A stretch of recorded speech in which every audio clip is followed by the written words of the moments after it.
lanjutkan ke turunan aplikasi turunan ya, yang masalah nilai maksimum dan minimum dalam penerapan kehidupan sehari-hari kira-kira. Sampai mana ya kemarin ya? Kalau kemarin kan hanya untuk menggambar grafik, jadi itu masih secara matematis kan ya. Nah, matematis maksudnya masih dalam bentuk fungsi dan gambarnya, grafiknya. Nah, sekarang kalau dalam bentuk aplikasi dalam kehidupan sehari bagaimana memanfaatkan turunan itu. Contohnya ini. Contohnya adalah ini menghitung luas maksimum gitu ya dari suatu persegi panjang yang dapat dibuat dari kawat. Nah, jadi maksudnya kita punya kawat panjang nih, kawat panjang seret gitu ya. Ini ukurannya 100 cm. Nah, kawat ini akan kita tekuk, teman.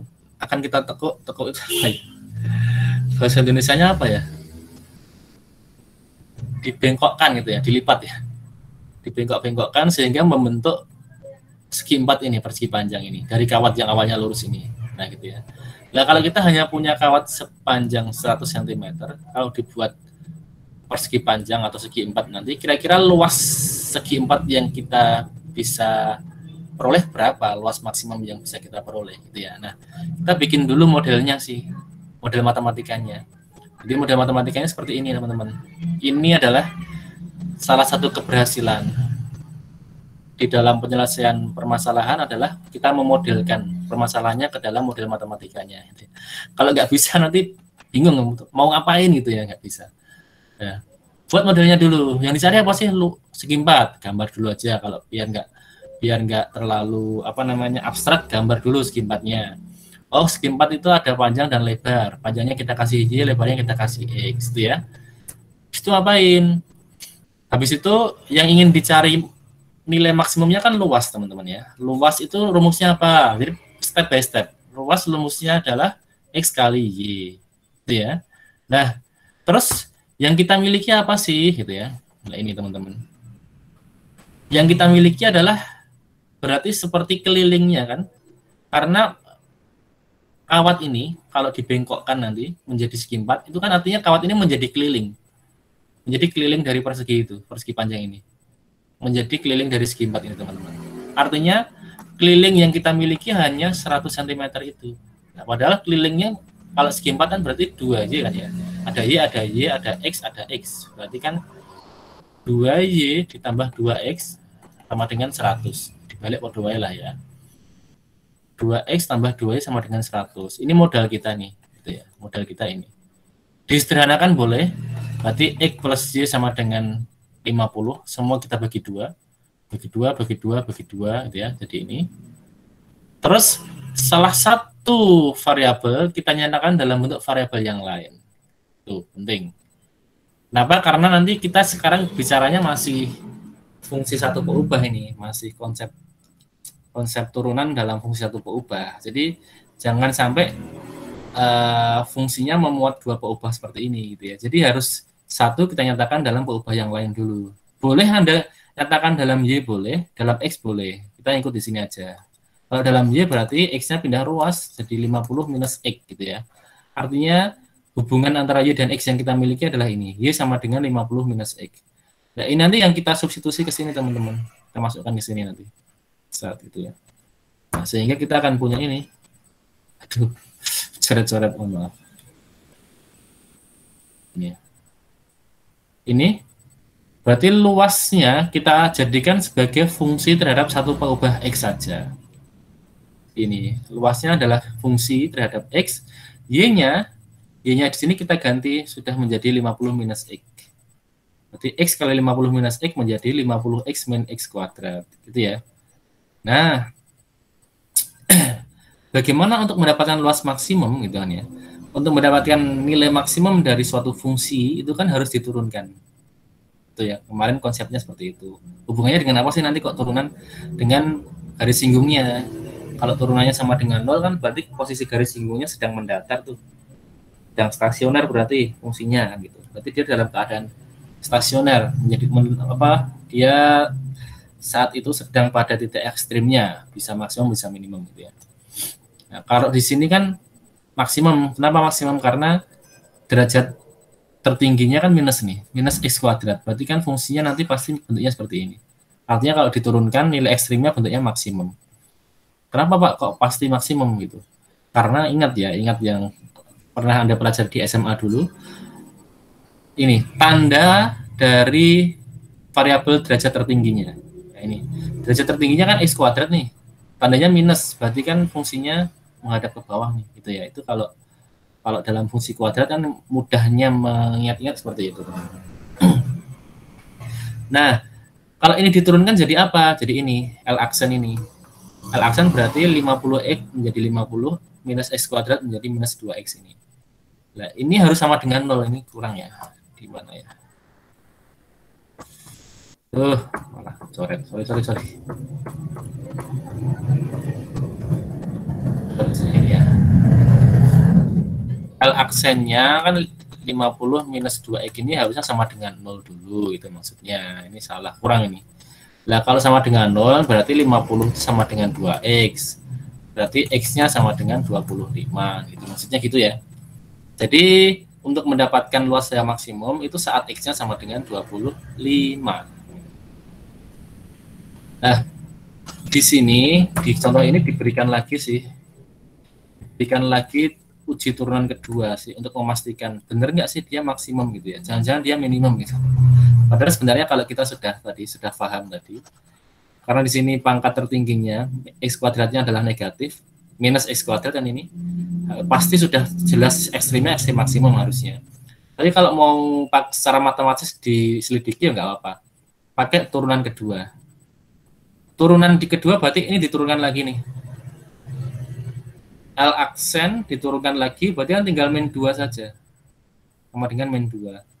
Berarti kalau min 2 itu untuk x berapapun ya hasilnya min 2, Bang. Jadi nggak ada x-nya kok. Gitu ya. Untuk x berapapun hasilnya pasti min 2. Nah, min 2 itu kan kurang dari 0 tuh, lebih kecil 0. Ingat kemarin uji turunan kedua itu, kalau nilainya lebih kecil 0, berarti dia merupakan maksimum lokal. Itu ya, jadi sudah jelas maksimum nih. Terus secara matematis gitu. Kalau secara intuitif tadi itu dilihat ini aja, oh ini negatif kok, berarti maksimum gitu ya. Jadi teman-teman, nah, kalau ketemu x-nya 25 ya tinggal masukkan ke sini lagi ke persamaan tadi. Kalau x-nya 25 berarti y-nya otomatis 50 min 25 sama dengan 25 juga gitu ya y-nya. Nah, kalau gitu berarti ukurannya berapa? Ukurannya x kali y berarti 25 kali 25 sama dengan 625. Atau masukkan ke masukkan ke sini juga boleh. Lx itu ya. Lx-nya kan sama dengan x kali 50 min x tuh. Berarti L25 berapa itu? Itu 25 kali 25 gitu ya.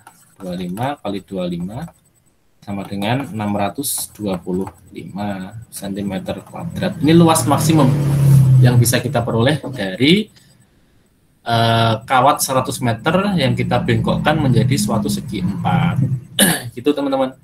Itu salah satu terapan turunan di dalam permasalahan sehari-hari. Salah satunya ini. Ada yang mau ditanyakan untuk contoh yang pertama ini? Atau sudah paham? Sudah, Pak. Sudah, Pak. Sudah paham ya? Oke. Baik, yang berikutnya yang nomor 2. Nah, ini lebih kompleks dikit gitu ya dibandingkan dengan yang pertama tadi. Jadi kalau dia yang dimiliki cuma kertas, cuman seutas kawat tadi ya. Kalau sekarang yang dimiliki adalah suatu bangun 2 dimensi. Tadi kan 1 dimensi cuma garis tok. Nah, ini 2 dimensi sekarang yang kita miliki, kertas gitu ya. Jadi bentuknya berupa bidang ini, berupa bangun ini. Kertas karton persegi panjang dengan ukuran ini 45 kali 24. Ya. Nah, karton ini akan dibuat kotak tanpa tutup dengan cara memotong keempat pojoknya. Kira-kira gini, dipotong nih bagian ini. Ini dipotong, ini dihilangkan nanti, dipotong, ini dipotong, ini dipotong, ini dipotong. Nah, kan nanti tinggal ditekuk nih. Ditekuk ke atas, ditekuk itu dilipat. Ini ya. Nah, ini ini nanti dilipat kan menjadi segi 4 tuh. Menjadi kotak tuh, kotak tanpa tutup gitu ya.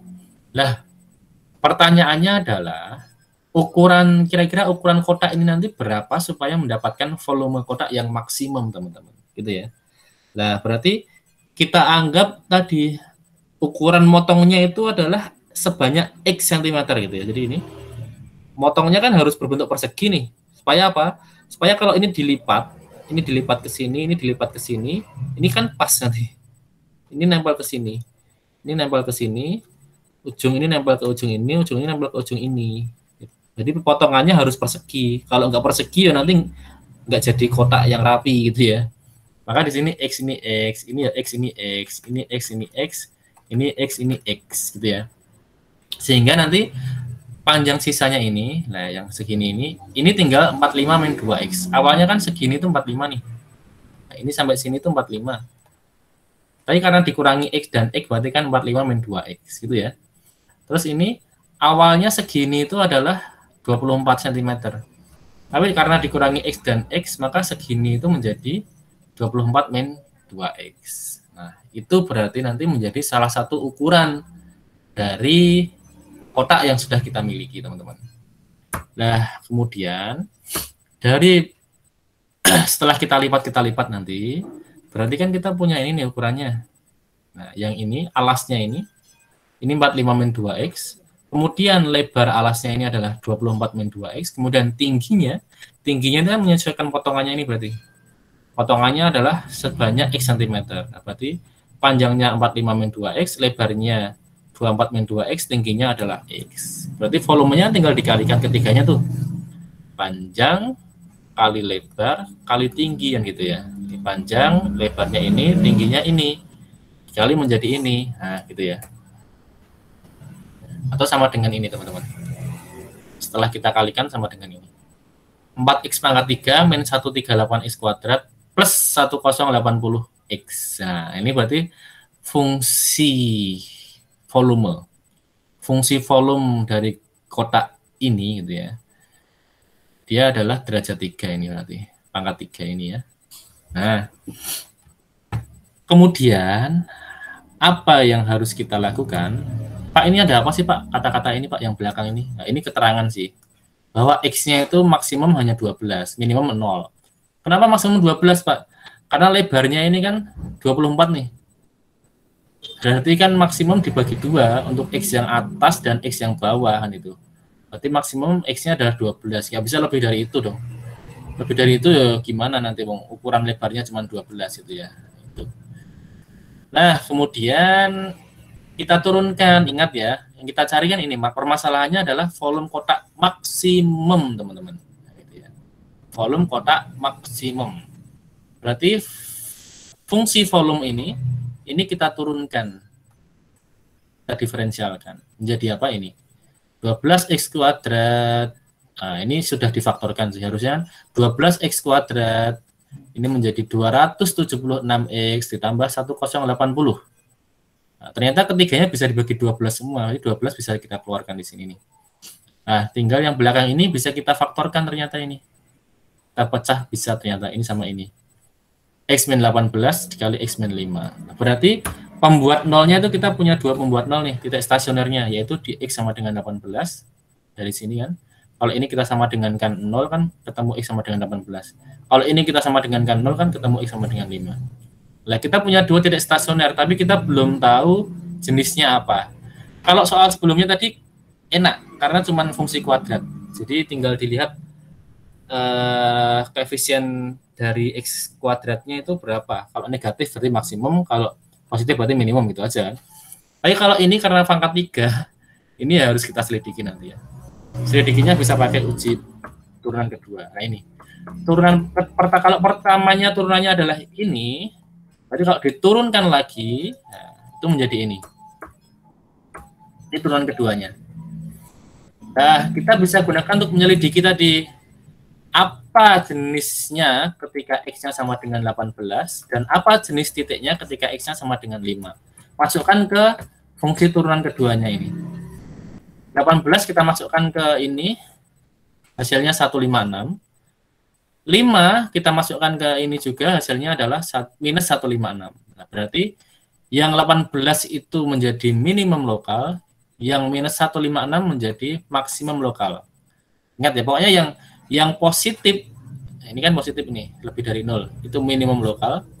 Yang negatif, ini adalah maksimum lokal. Yang ingin dicari apa sih? Yang ingin dicari kan volume maksimum, bukan volume minimum ya. Volume maksimum. Kalau volume maksimum, ya berarti pakai yang ini berarti nanti. Yang bawah, berarti pakai yang X sama dengan 5. Itu ya. Oke. Meskipun gitu ya, selain itu juga, kalau kita pakai ini juga otomatis kan nggak bisa juga. Wong tadi syaratnya kan di awal tadi, X-nya kan maksimum cuma 12 ini ya. X-nya ini kan maksimum cuma 12 ini sama ini. Kalau pakai 18 kan otomatis juga nggak bisa sebenarnya. Tetapi secara matematis ya alasannya lebih tepatnya karena tadi turunan keduanya kalau dimasukkan nilai 5 hasilnya negatif gitu. Itu kalau secara matematis ya. Nah, kemudian teman-teman, Pak, kenapa Pak di sini kok ada ini? Ada 3 pilihan titik. Ini sama ini. Ya. Karena ingat kemarin nilai maksimum itu tidak hanya diperoleh saat stasioner saja. Ingat ya. Jadi ingat tiga syarat kemarin, 3 kondisi fungsi akan menjadi titik ekstrim gitu ya, atau akan mendapatkan nilai maksimum atau minimum itu. Yang pertama adalah betul pada titik ekstrimnya. Pada titik ekstrimnya. Berarti dengan cara yang barusan kita cari tadi itu. Pada titik ekstrim yang kita peroleh X sama dengan 5 tadi itu. Yang kedua adalah pada titik batas domainnya, gitu ya. Batas domain fungsinya kan, berarti ini 0 sama 12, ini batas untuk X-nya. Berarti X-nya boleh 0, X-nya boleh 12, karena itu batas bawah dan batas atas untuk nilai X. Dari mana Pak? Ini tadi loh, Cah. Saya ingatkan lagi. Dari lebar kotaknya kan 24. Jadi maksimum dibagi 2 itu kan ya masing-masing ini mendapat 12. Itu maksudnya. Itu ya.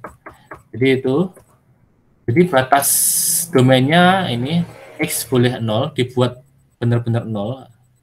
Tidak ada yang dipotong berarti. Atau X-nya dibuat di pol Q ya. 12 gitu ya. Ini kok bingung, aku EPI gitu ya. Tapi secara matematis ini memenuhi syarat. Meskipun secara nyatanya kalau ini kita potong ini, kita kotak-kotak punya kotak gini kok kita potong 12 gitu ya. Terus piye mengko motongnya pian bingung. Neku engko jadi kotak itu seperti apa nggak bisa. Juga termasuk yang 0 itu kalau secara aplikatif kan susah. 0 berarti nggak dipotong sama sekali. Terus kalau seperti ini, lembaran seperti ini membuat kotaknya gimana susah juga. Tapi itu kalau secara aplikatif. Secara matematis dia memenuhi syarat karena dia di batas domain gitu ya. Dan yang ketiga apa? Ini adalah ketika istilahnya kemarin titik apa ya? Singular. Singular itu kalau misalkan gambarnya naik terus itu ya. Itu singular namanya. Nah, di sini nggak ada singularnya. Nah, ada cuma titik ekstrim sama batas fungsi. Maka kita punya titik 3 ini dibandingkan nilainya nanti. Bandingannya gimana? Ya masukkan ke fungsi F lagi. Fungsi F itu fungsi awal tadi itu. Perkalian panjang lebar kali tinggi ini tadi, teman-teman. Ini ya. Nah, intinya itu berarti kalau dimasukkan nilai 0 hasilnya pasti 0. Masukkan nilai 12 hasilnya juga ternyata 0. Ya. Dimasukkan nilai 5 hasilnya 2450. Nah, berarti ya sudah yang paling maksimum ini berarti. Nah, demikian. Agar volume kotaknya maksimum, maka ukuran kotaknya adalah berapa tadi? Panjangnya adalah bolak-balik ya. 45 min 2x berarti 45 min 2 kali 5, 45 min 10 itu 35. Lebarnya adalah 24 min 2x berarti 24 dikurangi 10 adalah 14. Tingginya adalah X-nya itu sendiri yaitu 5. Nah, maka ukuran kotak yang kita buat supaya mendapatkan volume maksimum adalah ini. Panjangnya 35, lebarnya 14, tingginya 5. Berarti pojok-pojoknya tadi kita potong sebesar 5 cm. Ya. supaya apa? Mendapatkan volume yang maksimum. Itu teman-teman, contoh yang kedua, terapan turunan. Ada yang mau Anda tanyakan untuk contoh yang kedua ini? Atau sudah paham?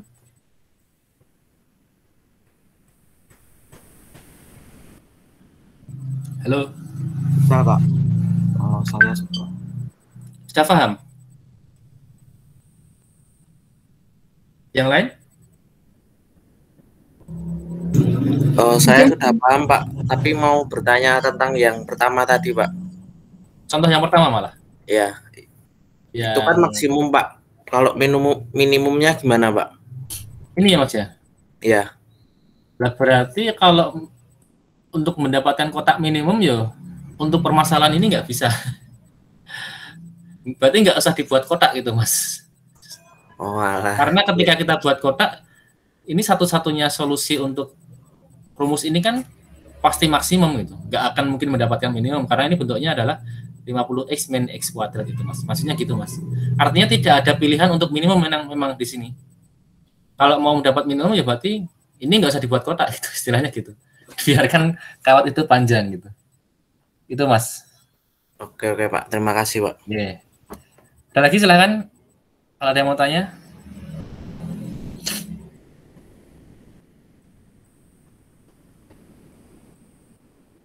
Sudah paham semuanya?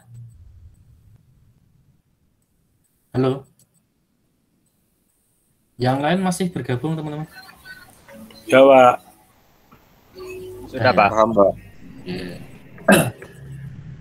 Baik, kalau sudah paham, contoh terakhir.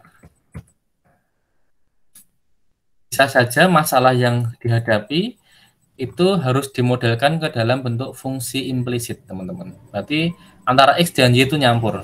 Berarti perkalian nyampur. Kali ini kan terpisah nih. Kan? Jadi hanya ada X saja gitu ya. Ini Pak, ini kan nyampur Pak, tapi kan bisa kita jadikan ke dalam ini kan ya. Bisa kita Y-nya bisa kita jadikan ke dalam bentuk X, sehingga di sini kan tinggal fungsi biasa juga, fungsi dalam bentuk X. Nah, tapi ternyata ada juga nanti permasalahan yang ternyata bisanya ke dalam bentuk fungsi implisit. Contohnya ini. Di sebuah roket diluncurkan vertikal gitu ya, dan diamati dari menara kontrol. Nah, ini ya. Diamati dari menara kontrol berjarak 3 km. Jadi ini titik peluncurannya di sini nih. Ini titik peluncuran. Menara kontrolnya di sini nih. Nah, jarak antara menara kontrol dengan titik peluncuran 3 km. Tentukan kecepatan vertikal roket, jadi kecepatan ke atasnya. Vertikal ke atas ya. Pada saat jaraknya dari tempat peluncuran adalah 5 km. Dan jarak ini bertambah dengan kecepatan 5.000 km per jam, teman-teman. Nah, berarti kata-kata ini jaraknya dari tempat peluncuran tuh yang mana? Nah, ini saat jaraknya dari tempat peluncuran itu berarti jarak roketnya, maksudnya gitu. Berarti Z-nya ini, teman-teman. Ini ya. Z-nya itu 5 km. Nah, jarak ini bertambah dengan kecepatan 5.000 km per jam. Maksudnya berarti Z-nya ini yang bertambah. Kan ini otomatis semakin naik nanti. Dia semakin naik kan Z-nya ini semakin panjang juga nih. Z-nya. Nah, pertambahan nilai Z-nya ini adalah sebesar ini teman-teman, 5.000 km per jam. Makanya ini, yang 5.000 itu apa? dz per dt. Kan kata-katanya ini ya, pertambahan kecepatan. Pertambahan kecepatan kan berarti, pertambahan jarak dengan kecepatan sekian, pertambahan jarak dengan kecepatan. Kecepatan itu kan selisih jarak per waktu kan ya, berarti kan ini ya, dz per dt ada. Jadi yang 5.000 itu adalah dz per dt ini teman-teman. Nah ini ya, saat z-nya sama dengan 5, itu ya. Itu dulu yang perlu kita pahami dari permasalahan ini. Kalau dimodelkan dalam matematika seperti ini dulu. Nah yang ditanya apa? Yang ditanya adalah kecepatan vertikal roket.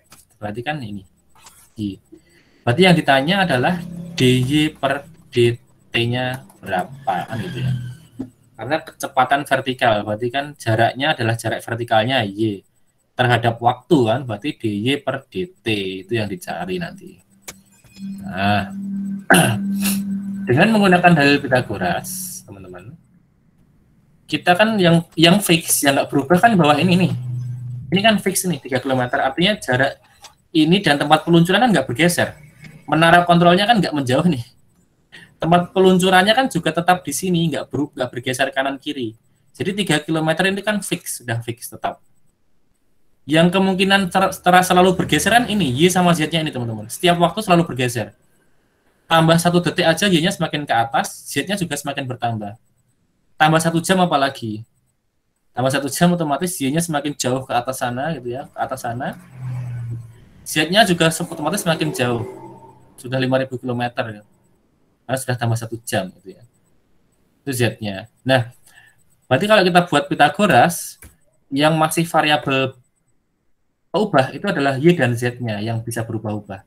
Sedangkan X-nya tadi itu jarak antara menara kontrol dengan dengan titik peluncurannya tetap di X-nya sama dengan 3 tadi kan. Berarti X kuadrat kan 39 atau 3 kuadrat sama dengan 9. Rumusnya kan Pitagoras kan berarti gini tau tadi. Sorry. Ini Y tadi, ini Z, ini kan X kan gitu ya. Nah, berarti kan Z kuadrat kan sama dengan X kuadrat plus Y kuadrat. Nah, X-nya kan 3, berarti X kuadrat ini sama dengan 9, itu maksudnya. Berarti ini model matematikanya. Nah, kemudian saat Z sama dengan 5, Y-nya sama dengan 4.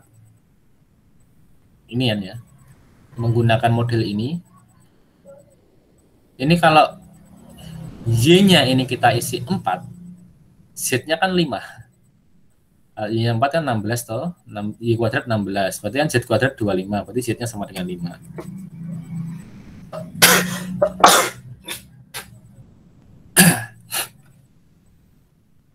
Tapi itu nanti itu belum berguna sekarang ya. Kita pakai ini dulu. Ini diturunkan semua terhadap T. Nanti kan kita menggunakan konsep turunan implisit teman-teman. Karena di sini ada 2 peubah yang secara bersama-sama kita turunkan terhadap T kan gitu maksudnya. Karena bukan Y diturunkan terhadap Z atau Z diturunkan terhadap Y, bukan. Tapi keduanya kita turunkan terhadap T kan gitu ya. Nah, dengan demikian jadinya apa? Jadinya berarti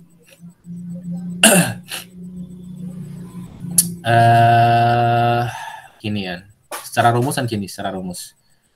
D Y kuadrat plus 9 per DY dulu dikalikan DY per DT.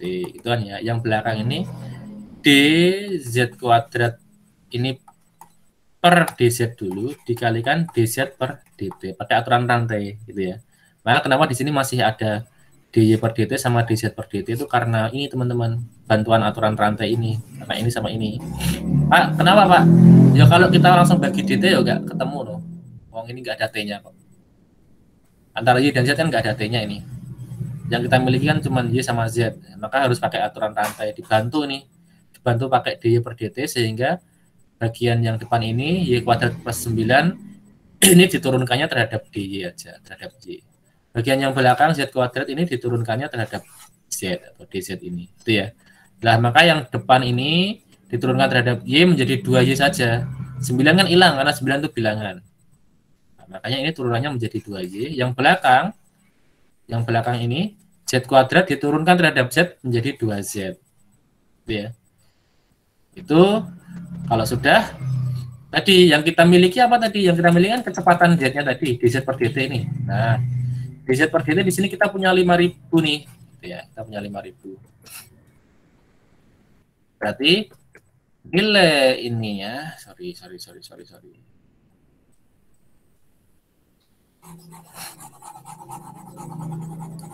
Ya nggak mengganggu pandangan. Ini dz per dt bisa kita ganti dengan 5.000 teman-teman. Bagian ini nanti ini bisa kita ganti 5.000. Itu ya. Lah, atau gini dulu deh. Ini kalau kita mau pindah ruas, yang dicarikan dy per dt toh. Berarti hasilnya apa sih? 2y pindah ke kanan kan jadi pembagi nanti. Berarti kan 2z per 2y dikali dz per dt itu maksudnya. Nah, tadi keterangan ini baru membantu sekarang. diketahui tadi ketika jarak roket dengan menara kontrol adalah 5 kan gitu ya. Kecepatannya adalah 5.000 km per jam. Berarti saat Z-nya 5, Y-nya 4. Itu kita masukkan ke sini nanti. Ini 2/2 coret. Z-nya bisa diganti 5, Y-nya bisa diganti 4. Sedangkan DZ per DT-nya diganti dengan 5.000 kan gitu. Sehingga menjadi ini nih, 5/4 dikali 5.000 itu DY per DT-nya. Berapa hasilnya? Ini ya. Ini bagi ini kan 1,250 ya. Kali 5, 6,250. Nah ini. Berarti kecepatan vertikal roket atau DY per DT-nya adalah 6.250 km per jam.